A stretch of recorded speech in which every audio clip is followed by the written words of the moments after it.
Level 1. The dragon bloodline. You sit on the dragon throne before the morning light has fully entered the hall, and already the Empire is asking for something more permanent than your voice.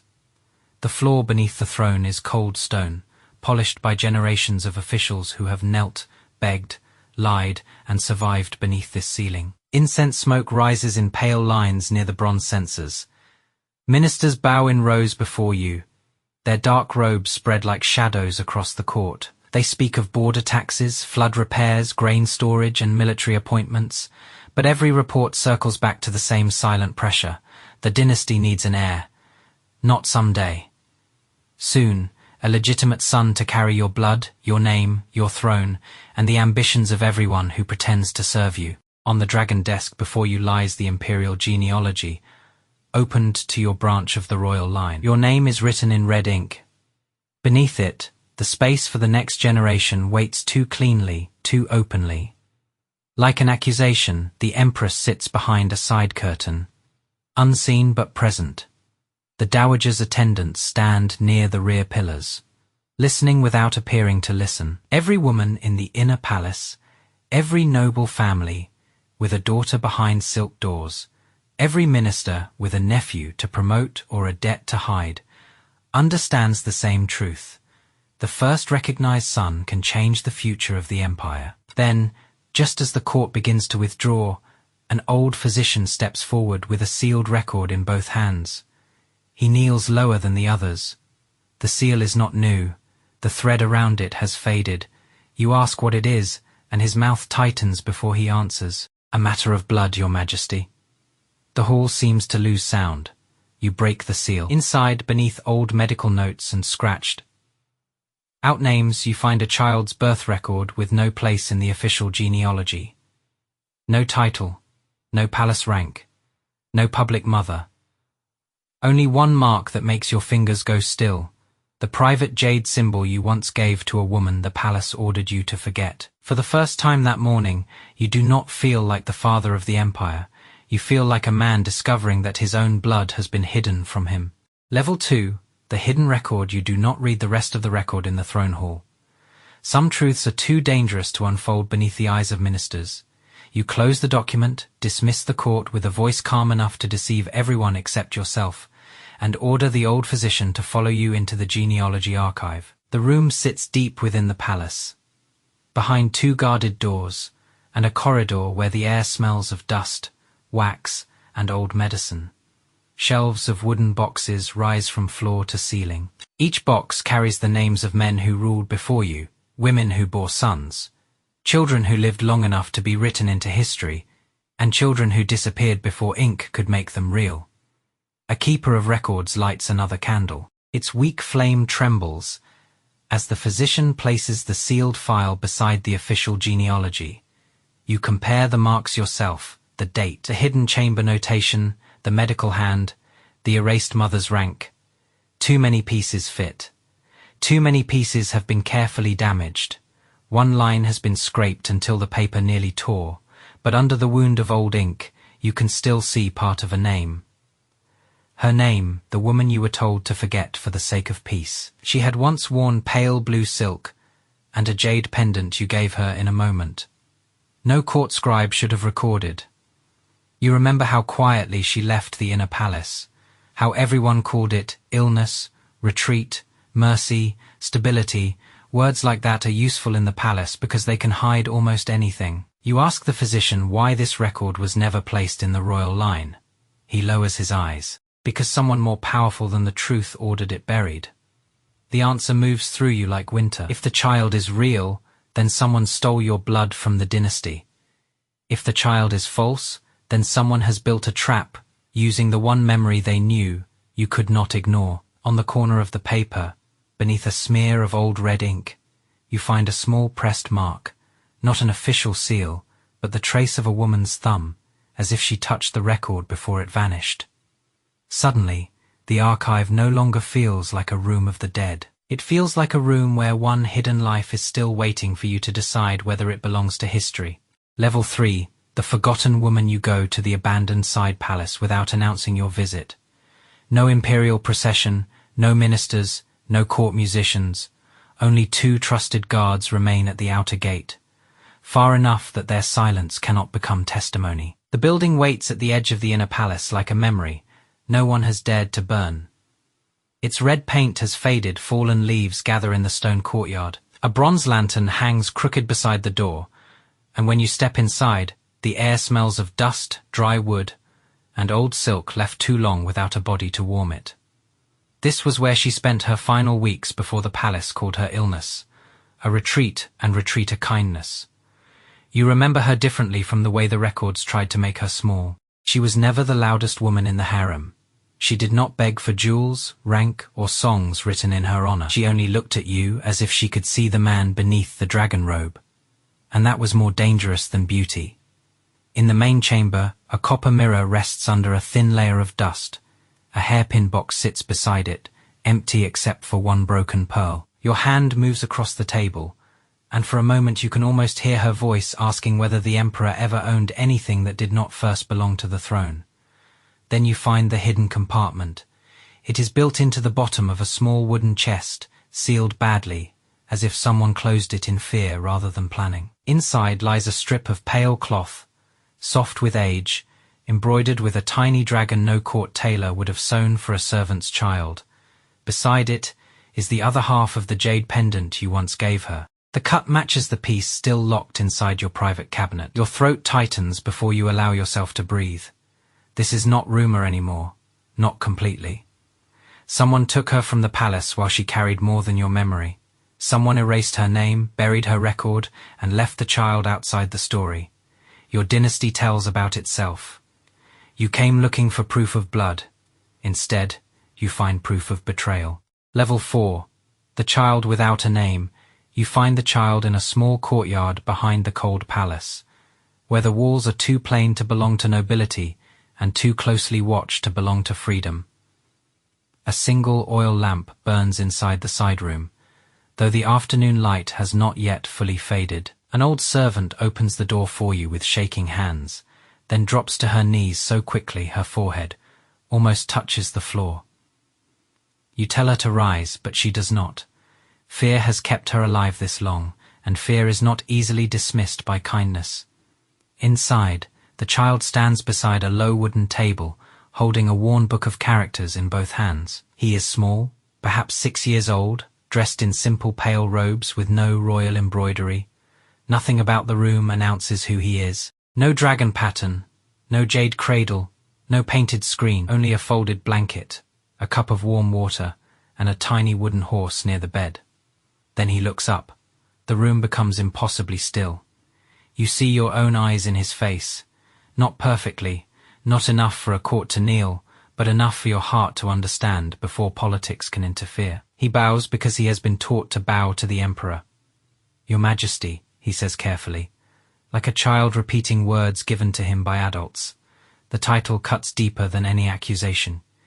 You want to ask his name. You want to ask whether he knows his mother's voice, whether anyone has ever told him why he must stay hidden, whether he has ever wondered why guards stand outside doors that never open for him. Instead, you ask what he is reading. He answers proudly, still looking at the floor. The old servant begins to cry without sound. In that moment, you understand the cruelty of blood inside a palace. If you call him your son, you may destroy him. If you deny him, you may save his life while stealing the truth from it. He is close enough for you to touch, but the throne stands between you like a wall. You leave before your face betrays you, and behind you the child bows again, still not knowing he has just met the father he is forbidden to have. Level 5. The Empress suspects the Empress does not confront you in anger. That would be too simple, and she has never ruled the inner palace with simple emotions. She invites you to her Phoenix Hall after dusk, when the lanterns burn low and the court ladies move with the careful silence of women trained to hear without appearing to listen. The room is arranged perfectly. The phoenix screen behind her seat, the tea placed between you, the incense thin and expensive, the windows closed against the night air. Nothing is out of place except the look in her eyes. She pours tea herself, which means the servants are meant to remember this meeting as intimate, harmless, proper. Then she says, "Your Majesty has visited old rooms lately. You keep your hand still around the cup." She smiles faintly. Not because she believes your silence, but because she expected it. The palace has many forgotten doors, she continues. But forgotten doors open only when someone important wishes to remember. You answer that old records sometimes require review. The Empress lowers her eyes to the tea. Records are dangerous things. They can create sons where there were none, or erase sons when their existence becomes inconvenient. The words are soft, but your chest tightens. She does not know everything, not yet, but she knows enough to become dangerous. You think of the child's bow, the plain robe, the tiny wooden horse beside the bed. You think of the official genealogy clean and empty where his name should be. Across from you, the Empress finally lifts her gaze. Your Majesty, she asks, how many sons does the dynasty truly have? The question hangs in the room longer than incense smoke. If you deny too quickly, she will hear fear. If you answer too carefully, she will hear truth. So you say nothing. Outside the Phoenix Hall, the harem continues breathing through silk and shadow. Inside you understand that the hidden child is no longer hidden enough. The first person to suspect him is not a minister, not a physician, not a spy. It is the woman whose own future may be destroyed if your forgotten blood is ever given a name. Level 6. The Dowager's Demand. The Dowager receives you in a chamber where the air feels older than the palace itself. Thick curtains block the evening light. A bowl of dark medicine cools beside her hand. Sandalwood smoke coils above a bronze burner, slow and pale, like the memory of something that refuses to die. She does not ask why you have come. That is how you know she already knows. You bow as a son, then sit as an emperor, and the distance between those two roles feels impossible to measure. The Dowager turns a string of jade beads between her fingers. A hidden child is only hidden, she says, until someone needs him. Your face remains still, but inside, the words strike like a door opening in a locked room. She knew, perhaps not everything, perhaps not all along, but enough. You ask why she said nothing. Her eyes do not soften, because blood is not always useful when it is born. Sometimes it must wait until the court becomes weak enough to need it, or dangerous enough to fear it. You think of the boy in the plain robe, reading characters by lamplight, bowing to you without knowing what his bow cost. The Dowager speaks of him as if he is not a child, but a seal, a banner, a weapon, still wrapped in cloth. If he is your son, she says, he must either be brought into the line properly, or buried so deeply no faction can use him. Half measures invite war, secrets invite sellers. Love invites stupidity. You feel anger rise, hot and useless. She looks at you as if she has been waiting for it. Do not mistake fatherhood for permission, she says. Your blood belongs to the dynasty before it belongs to your heart. The sentence is cruel because it is true in the language of palaces. When you leave her chamber, the medicine smell follows you into the corridor. You understand now that the child's danger is no longer only that he may be found. His danger is that every powerful person who finds him will decide what kind of future he should become. Level 7. The palace divides by the next morning. The secret has grown legs. It walks faster than you do. It moves through medicine rooms, servants' corridors, laundry courtyards, and the quiet spaces behind silk screens where women speak without lifting their voices. No one says there is a hidden prince. They only ask why the emperor visited the old archive, why a forgotten side palace has new guards, why the empress's court ladies have begun counting which physicians enter which gates. By noon, one of the old record keepers is found trembling outside the genealogy room, claiming a box has been opened without his key. By sunset, a copy of the royal line appears in the hands of a junior minister, and on it, a child's name has been written where no child should be. But the name is wrong. The mother is wrong. The handwriting is too careful. You stare at the false record and feel the palace shifting beneath your feet. Someone is no longer trying to hide the secret. Someone is trying to shape it. If the court believes the wrong child is yours, the real one becomes easier to erase.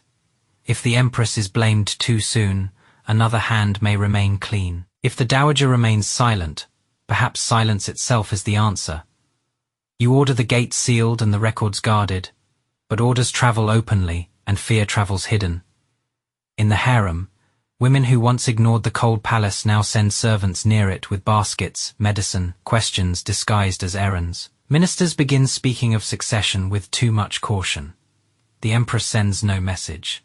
That frightens you more than accusation. You realize the boy's existence has already divided the palace into people who want to use him, people who want to deny him, and people who want him gone before either choice becomes official. You are the Emperor, but you are no longer the only person writing the future of your blood. Level 8. The False Prince. The False Prince arrives on paper before he arrives in person. His name appears in a copied genealogy, then in a minister's careful suggestion, then in a whisper from a court lady who claims she heard it from someone near the Empress's hall. By nightfall, the lie has become polished enough to kneel before you. A boy is brought to a side chamber under guard, dressed in pale silk too new for his body, with a nervous woman beside him claiming to be his mother. He is older than the hidden child, taller, trained to lower his eyes at the right moment. Someone has prepared him well, too well. You watch him bow, and the court around you seems to hold its breath. If you accept him, the succession becomes convenient. A child appears, a mother is named. The hidden record can be dismissed as confusion, and the real boy can vanish back into silence. If you reject him too harshly, the faction behind him will know you are protecting another truth. You ask the false prince to recite his birth date. He does. You ask about the woman who raised him. He answers. Then you ask about the jade mark recorded near the original file. His face empties for the smallest breath. That is enough. Later, alone in the archive, you compare seals under candlelight. The false document does not carry the Empress's mark, though it tries to imitate her household style. It does not carry a minister's private hand either. The pressure behind it is older, colder, more careful. A seal impression has been softened, almost erased, but one curve remains. The old inner palace authority used before your reign began, the Dowager's world. You do not know if she created the false prince, allowed him, or merely watched to see whether you would be weak enough to accept him. That uncertainty is worse than proof. The palace has now given you two children, one real and hidden, one false and useful. And for the first time, you understand that blood alone will not save your son. Truth must survive the people who benefit from replacing it. Level 9. The Decree of Blood. The decree waits on the dragon desk like a blade wrapped in silk. Around you, the court hall is full, but no one breathes too loudly. Ministers kneel in strict rows. Scribes stand with brushes lifted. The Empress watches from behind a side curtain, her face hidden, but her presence sharp enough to cut through wood. Somewhere deeper in the palace, the Dowager is not present, and that absence feels more powerful than attendance. Before you lie three choices, each written in a different hand. One decree recognizes the false prince and gives the court an easy lie to kneel before. One decree names the hidden child as your blood, and turns a quiet boy into a banner for every faction in the empire. The last decree erases both records, preserving peace by murdering truth without touching a body. You read them all and feel the weight of fatherhood become colder than any crown. If you name your son, you may destroy him. If you hide him, you may save his life while stealing his place in history. If you choose the false child, you become the first liar in your own bloodline. The red brush rests between your fingers. For a moment, you see the real boy bowing in plain robes, calling you, Your Majesty, because no one has allowed him another word. You see his mother's half pendant in your palm. You see the Dowager's calm eyes, the Empress's quiet fear, the ministers waiting to discover which future will serve them best. Then you write a fourth decree. The false prince is dismissed without public disgrace. The hidden child is not named heir, not yet, but placed under Imperial protection as a ward of the throne, with his birth record sealed under your personal authority. It is not justice, it is survival. The jade seal falls. The sound travels through the hall like thunder held inside stone. No one knows whether you have saved your son or delayed the war that will someday come for him. But for now, you have refused to let the palace choose his name before he has had a chance to live. Level 10, the father on the throne years later. The official genealogy looks clean again. That is how the palace prefers its wounds, copied neatly, sealed properly, placed on polished shelves where no one has to see the blood beneath the ink. The false prince is gone from court memory. The ministers speak of him only as a misunderstanding corrected by imperial wisdom. The Empress keeps her place, dignified and unreadable, and the Dowager grows older behind thicker curtains, still turning jade beads between fingers that once moved the empire without leaving fingerprints. The hidden child grows under your protection, but not beside you. He is educated by selected tutors, watched by guards who pretend to be servants, and moved through the palace like a candle shielded from wind. He has food, books, safety, and a future narrow enough to survive. What he does not have is the one word that would make all of it simple. Father, when you see him now, he bows with better form than before. His robes are finer, though still without the symbols that would make the court tremble. His voice has changed a little. His eyes have not. They still carry the quiet shape of your own. One evening, after the court has emptied and the last memorial has been approved, you find him standing at the edge of the great hall, holding a book of history against his chest. He has been told to thank you for the new tutors. He kneels, touches his forehead to the floor, and says, "Your Majesty has been generous." The words are correct. That is what breaks you.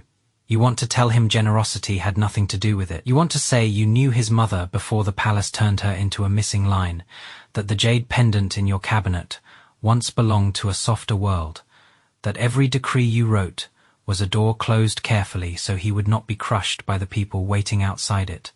But the hall is never empty enough for truth. There are pillars, curtains, servants, records, ghosts. There is always the dynasty listening. So you tell him to rise. You ask about his studies. You speak to him with the measured warmth of a ruler rewarding a promising child. And he answers with the careful gratitude of someone trained never to ask why the emperor's voice becomes quieter around him. Later, alone on the dragon throne, you open the wooden box that holds his mother's half-pendant. Beside it lies the sealed birth record, the strip of embroidered cloth, and the decree that saved him by refusing to name him fully. You have kept your empire. You have preserved the bloodline.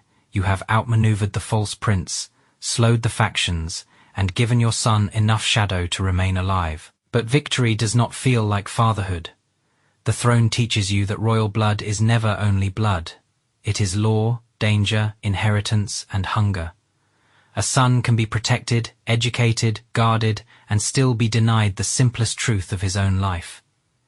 You became the emperor of a dynasty that kneels when you speak. Yet the final wound is this.